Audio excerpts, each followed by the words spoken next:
ನಮಸ್ಕಾರ, ನ್ಯೂಸ್ 26ಗೆ ಸ್ವಾಗತ. ಯಾದಗಿರಿ ಜಿಲ್ಲೆಯ ಹುಣಸಗಿ ತಾಲೂಕಿನ ಜುಮಲಾಪುರ ಗ್ರಾಮದ ನಿವಾಸಿ ಮಲ್ಲೇಶಿ ಕಕ್ಕೇರಿ ಅವರ ಗುಡಿಸಲು 12/3/2024ರಂದು ಆಕಸ್ಮಿಕ ಬೆಂಕಿಗೆ ಆಹುತಿಯಾಗಿ ಸುಟ್ಟು ಹೋಗಿತ್ತು.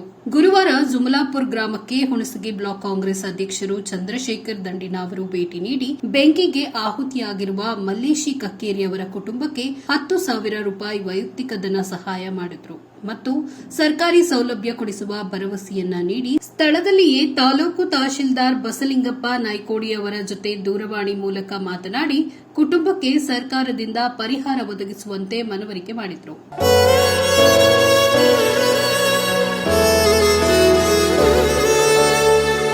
ಗ್ರಾಮ ಲೆಕ್ಕಾಧಿಕಾರಿಗಳಿಗೆ ಸೊಸೈಟಿಯಿಂದ 1 ಚೀಲ ಅಕ್ಕಿ ಕೊಡಲು ತಿಳಿಸಿ ಕುಟುಂಬಕ್ಕೆ ಧೈರ್ಯ ತುಂಬುವ ಕೆಲಸ ಮಾಡಿದ್ದಾರೆ. ಈ ಸಂದರ್ಭದಲ್ಲಿ ಚನ್ನಬಸಪ್ಪ ಬಂಗಿ, ಯಲ್ಲಪ್ಪಗೌಡ ರಾಯನಗೌಡ, ಹಾಲಪ್ಪಗೌಡ ದೊಡಮನಿ, ಕುಡಮಗೌಡ ಬಿರಾದರ, ಸಾಯಬಣ್ಣ ಬಂಗಿ, ವೀರಭದ್ರಪ್ಪ ಹೊಸಮನಿ, ಹನುಮಂತರಾಯ ಕುರಿ ಸೇರಿದಂತೆ ಇನ್ನಿತರರು ಪಕ್ಷದ ಕಾರ್ಯಕರ್ತರು ಉಪಸ್ಥಿತರಿದ್ದರು.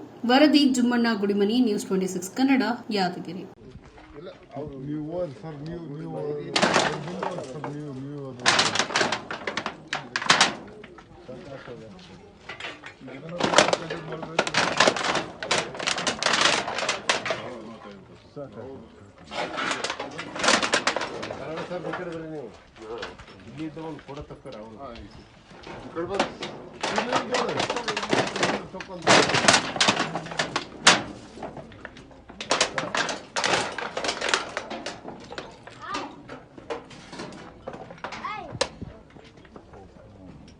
ಇದಾಗಿತ್ತು ಲೇಟೆಸ್ಟ್ ಅಪ್ಡೇಟ್ಸ್. ಇನ್ನಷ್ಟು ಸುದ್ದಿಗಾಗಿ ನೋಡ್ತಾ ಇರಿ ನ್ಯೂಸ್ 26 ಕನ್ನಡ.